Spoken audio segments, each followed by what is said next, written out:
This week on Gay Matinee, Rabbit Hole. It's all free! Gay Matinee, where we go to the free movies on Tuesday and we come here and dish about it based on what we think. Hell yeah! Rabbit Hole is about a young couple struggling to come to terms with the death of their son in a car accident at a young age. On a scale of 1 to 10, how was the movie? Overall, it was a thoughtful piece, very low-key and moody, and well-acted, and I would give it an 8. I concur. An 8 is just about right because it's the kind of movie that you want to watch, think about for a few days, and then discuss. Definitely not a fluff piece. It's the type of movie that had a lot of twists and turns and plot devices. You didn't really mull over it for like days or come back to it. But I think in the moment you very much understood and felt for these people and were interested in their journey. I felt that Rabbit Hole was definitely a thinker film, but for me the type of thinking that results from watching such a heavily emotional and gut-wrenching film is to think about it for a few days and then talk about it later. And the best part about that is sometimes you forget to bring it up again. In your opinion, was the plot effective? Did it draw in the viewer? I thought the plot was effective in the way that they kind of fed you the information in bits and pieces, so there was somewhat of a mystery. You couldn't figure out why she was stalking that kid. Was he a friend? Did she think it was the son? And then to find that she was kind of developing this secret relationship with the accidental killer of her own child. It kept you interested in a very clever and slow-moving way.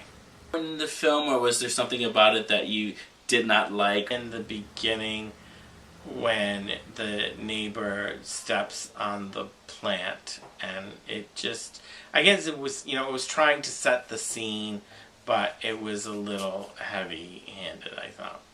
The insistence of both parents on letting material things go, to have the room change or renovated because, the son is no longer there. For instance, when they were selling the house and he had to there was a house tour, he had a difficult time addressing the situation with the room and admitting that he had a child.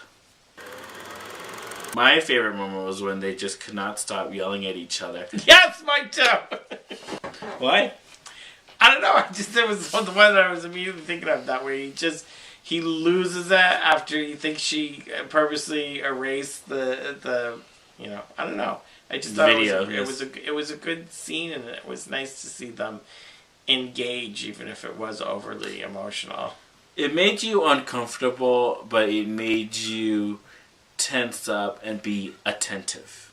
In terms of who sucked and who didn't, Nicole Kidman gave a very strong performance. She had a lot of restraint, and she was very powerful in her portrayal of a grieving young mother. Main characters did a very good job, especially Nicole Kidman with a very understated, simmering rage. The husband did a very good job. Aaron Eckhart.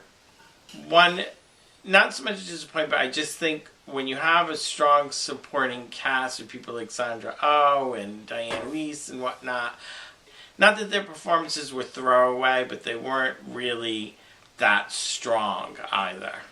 If you could change one thing about the movie, what would it be?